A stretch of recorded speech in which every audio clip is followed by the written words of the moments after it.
ओम शांति।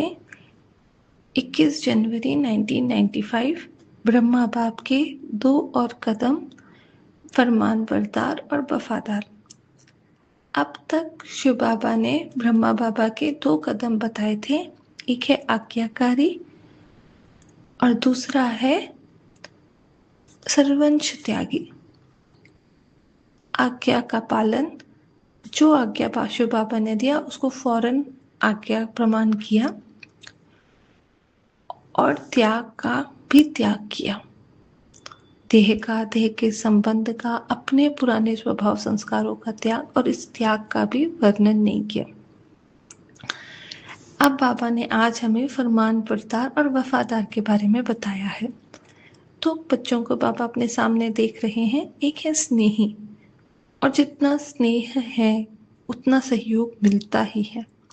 इस दुनिया में भी अगर आपका किसी से बहुत स्नेह है, उस संबंध में स्नेह है आपका, तो उस आत्मा का आपको सहयोग मिल जाता है। और ये तो परमात्म स्नेह है, तो परमात्म स्नेह सहयोग निश्चित देता है। और दूसरे बच्चे देखे, स्नेह, सहयोग और शक्तिशाली। बाबा से स्नेह और सहयोग मिलता है, लेकिन आत्मा जितनी जितनी शक्तिशाली बनती है उतना उतना वो हर बाबा के हर कदम पर चलती है, उतना उतना वो हर सीन में विजय महसूस करती है। विजय अर्थात ड्रामा की जो सीन है उसमें बिल्कुल अलाइंड है। मन बुद्धि में कोई हलचल नहीं है। या तो अकाउंट सेटल कर रहे हैं या पुण्य कर्म बना रहे हैं, अर्थात हर सीन में पद्मों की कमाई जमा करना, यह है शक्तिशाली आत्मा बनना। तो बाबा ने कहा, बाबा ने सभी आत्माओं को शक्तियां दी हैं, लेकिन कोई आत्मा यथाशक्ति उसको परिवर्तन में लाती अपने जीवन को, और कोई आत्मा सदा शक्तिशाली रहती। जो यथाशक्ति रहती है वो कभी विजयी और कभी मेहनत अनुभव करेंगे। मेहनत माना संकल्प आए, उनमें आपने समय लगाया, परिवर्तन में हलचल देखी, समय लगाया और फिर परिवर्तन किया। और जो सदा शक्तिशाली हैं उनका कैसे है, वो आत्मा समझ अपने अंदर रह रहे हैं और परमात्मा की याद से याद और फिर सहन शक्ति से उस सीन को पार कर रहे हैं। यथार्थ याद से सहयोग अवश्य मिलता है। और बाबा ने कहा कि हर शक्ति जैसे जैसे कार्य में लगाते लगाते वो जैसे आत्मा का ट्रस्ट बढ़ता है कि ये सारी शक्तियां जैसे अधिकारी हैं इनके, और तब माला में वो श्रेष्ठ दाने में आ पाते हैं, क्योंकि बाप समान बनते जा रहे, तो बाबा के नजदीक जाते जा रहे, और कोई वो 8 में 108 में 16,108 में आ जाते हैं। तो बाबा ने कहा इन सब का आधार, फिर रेफरेंस पॉइंट हमारा ब्रह्मा बाप का जीवन है, जिसमें बाबा का तीसरा गुण आज फरमान बरदार। शिव बाबा की हर बात को फरमान समझ जीवन में लाना, अर्थात जो बाबा ने सर्व खजाने दिए अधिकार के रूप में, ज्ञान का, गुण का, शक्तियों का, श्रेष्ठ समय का, संकल्पों का, इन सब खजाने को पहले दिन से आखिरी दिन तक बाबा ने सफल किया। इस संसार में भी अगर आप कोई बिजनेस शुरू करते हैं और आपको कोई पैसे आप पर लगाता है, वो इसी संकल्प से करता है कि आप इसको बढ़ा करके देंगे। जैसे कोई स्टॉक मार्केट में आपका कोई इन्वेस्टमेंट बैंकर है जो आपके लिए स्टॉक मार्केट में लगाता है, तो आप उससे इसी उम्मीद से या इसी संकल्प से उसको पैसे अपने लगाते हैं कि वो इसको अगर एक जगह 7% है तो ये मुझे 10 या 15% लगाकर मुझे देगा, साल बाद देगा। लेकिन यहाँ बाबा जो हमें ज्ञान का खजाना, शक्तियों का, ये है मटेरियलिस्टिक, पहले है मटेरियलिस्टिक दुनिया की स्थूल बातें, लेकिन यहाँ बाबा जो हमें एक्सेस दे रहे हैं वो सूक्ष्म दे रहे हैं। ज्ञान का खजाना दे रहे हैं, शक्तियों का खजाना दे रहे हैं। सूक्ष्म है तो अवेयरनेस से चेकिंग करना है कि हम उस ज्ञान के खजाने को कितना समझ पा रहे हैं, हम कितना इस ज्ञान को अपने जीवन में अपने पैटर्न्स को समझ के हम देख पा रहे हैं, इसका प्रेजेंस देख रहे हैं, और हर जगह अपने आप को कैसे फरमान की तरह मिला है, इसको इस्तेमाल करके अपने जीवन को परिवर्तन करने का समय ही अभी है। यही समय है, जैसे बाबा अक्सर बताते हैं कि सीजन का फल होता है ना, उसी समय मिलता है, उसी समय लगाया भी जाना चाहिए, और एक समय होता है जब उसको कटता है, उसी समय वो अवेलेबिलिटी है। तो यही समय है इस ज्ञान के एक्सेस करने का और अप्लाई करने का और बढ़ाने का, मिलियन बनाने का।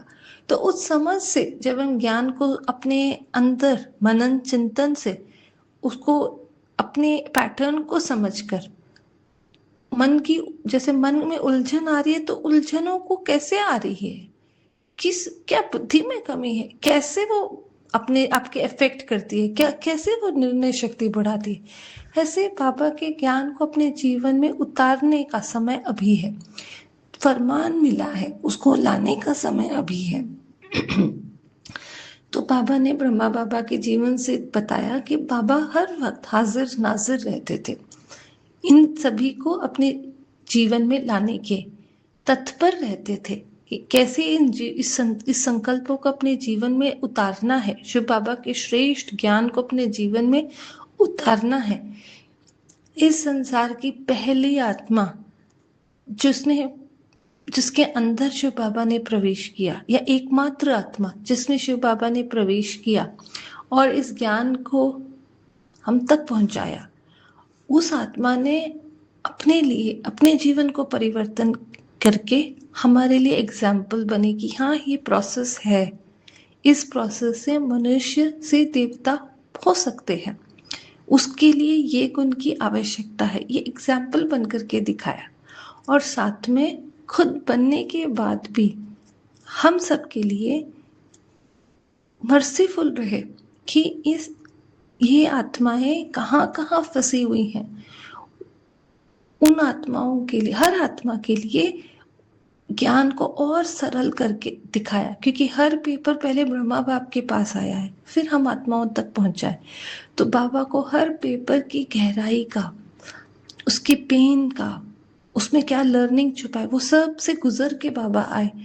तो ऐसे ही हम जब बाबा के जीवन में देखते हैं तो हमें महसूस होता है कि हर सीन को जैसे जैसे तत्परता दिखाएं कि इस सीन को फौरन क्रॉस करें, इसमें क्या लर्निंग छिपी है, इसमें क्या सामने हम किसी और के साथ जब हम संबंध में आते हैं तो हम कोई नैरेटिव से ना चले, इस संसार की कोई नैरेटिव या कोई पुरानी ट्रॉमा हावी ना होए जो हमारे मन को हलचल में ले आए।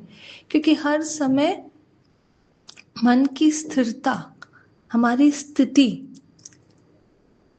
ज्ञान को प्रैक्टिकल में लाने में एक माध्यम बनती है। जितना आत्मा न्यूट्रल स्टेट में रहती है, उतना आत्मा अलर्ट रहती है, उतना आत्मा शक्तिशाली रहती है ज्ञान को यूज करने के।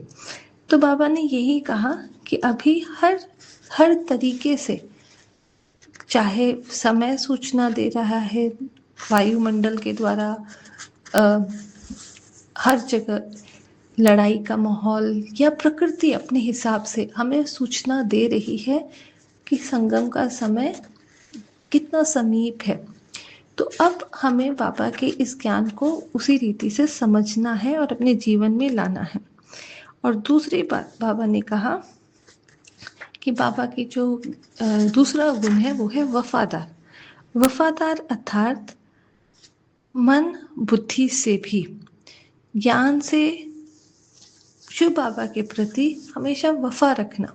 अर्थात जैसे इस संसार में एग्जाम्पल लिया जाता है साजन सजनी का, कि वो हर समय अपने मन से उसके प्रति समर्पित रहती थी।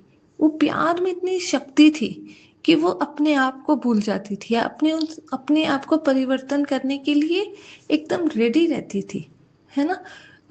ऐसे ही हमें भी वफा शिव बाबा से कैसे रख सकते हैं कि ये जो देह है जिसमें हम बैठे हैं उसको वो भी बहुत आकर्षण करता है, देह के संबंध हैं वो भी आकर्षण करते हैं, और पदार्थ जो है, क्योंकि इन सब में 63 जन्मों के हमने यूज किए हुए हैं, तो ये हमें खींचते रहेंगे।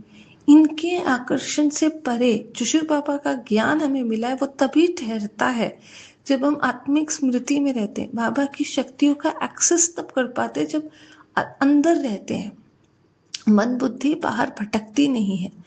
तो उसमें हम वफा कितना कर रहे हैं, मतलब कितनी अवेयरनेस है और कितनी सूक्ष्म चेकिंग है कि हम इस आकर्षण से कितना हट के अंदर जा रहे हैं। और आकर्षण जब आता है तो उसको चेक करना कि ये मेरी वीक स्टेट हुई, मेरी वीक स्टेट क्यों आई, मैं कौन सी बात ने मुझे बाहर लाया, इन्फ्लुएंस में आई, और फिर उस बात को हटाकर क्लीन कर कर फिर अंदर जाना। ऐसे जितना जितना हम इन आकर्षणों से परे जाते हैं तब हम वास्तविक में पहुंचते हैं कि हमारा इस संसार में बस एक बाप है और दूसरा कोई नहीं। तो ये बाबा का 2 विशेष कदम, फरमान बरदार, अलर्टनेस, फौरन अमल में लाने का, अब नहीं तो कब नहीं, अलर्टनेस दिखाया बाबा ने हर संकल्प को, हर समय को, हर गुण को, हर शक्ति को जीवन में लाने का।